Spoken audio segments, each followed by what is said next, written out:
when you look at Bichette, Kyle Tucker, I mean, those are the two guys clearly the Blue Jays want to add to their lineup. I mean, what's the likelihood we see something happen with one or both? Is it still an option to have both those guys? Or at this point, is it the Jays, like, which would be their top option, do you think? Would it be Tucker or would it be Bo Bichette right Tucker. now? Tucker. All Tucker. Yeah. And Tucker's the better player. I know there's nostalgia for Bo Bichette, and I get that. Like, I've covered Bo's whole career, and I respect the hell out of Bo. I love covering Bo because that's kind of a game within a game of itself.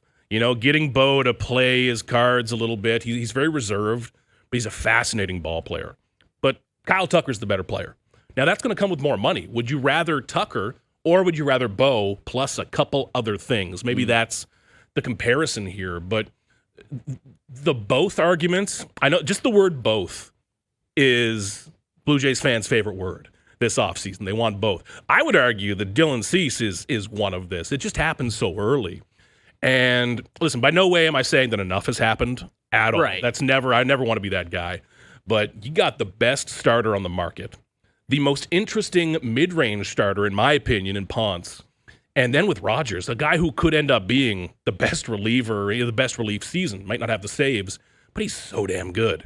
So that's a fantastic start. If they get one, and I fully expect them to get one of this remaining group, that is one of the best off seasons in Blue Jays history. It's the best offseason anybody's going to have. And I keep coming back to Bo as the variable, and the reason I believe in Bo is because I think that he can change. Bo, who he is right now, fantastic, good enough. I think that Bo, as his athleticism potentially drops off, like we've already seen, I think he can morph into a power hitter as he gets older. He is as versatile a hitter and can adjust. If you told him to hit left-handed, he'd find a way to bat 200 next year. Well, you saw what he was able to do when he was obviously, didn't have the capabilities to be the athlete that he was throughout the World Series.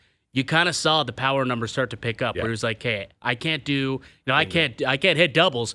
So I'm going to smack a home run in Game 7 because I can't get to second base. So I'm going to jaunt 4 bags instead. And you saw that. And it's been a few years since we've seen that power from Bo Bichette, but in the playoffs when he came back, it was clearly there. And I'm excited to see if he ends up coming back to the Blue Jays, what he's able to do, if he can remain healthy all season, and if the Blue Jays can continue and just pick up where they left off and see what this year has in store. Like we always talk about what's on the horizon, right? Like it's 2026 now. The 2025 Blue Jays, it was tremendous. It's going to be very difficult to beat the 2025 Blue Jays. Realistically, the only way to do it is to win one more game at the end of the season.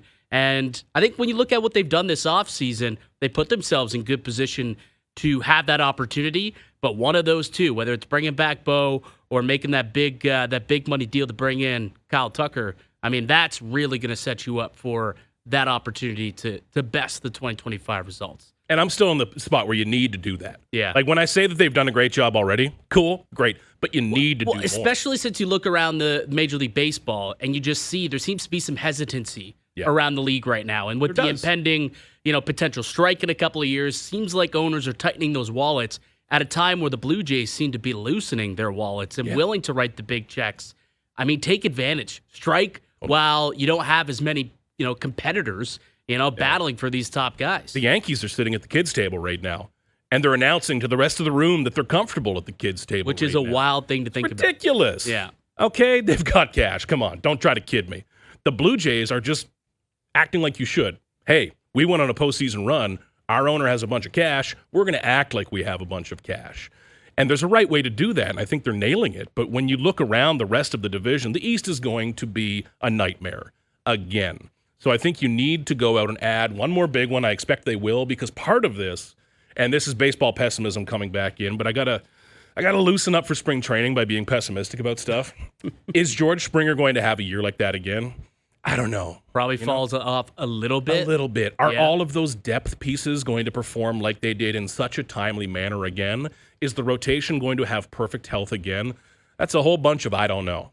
And I'm not predicting they are going to get torpedoed, but I'm saying that you can't expect everything to go right like it did last year.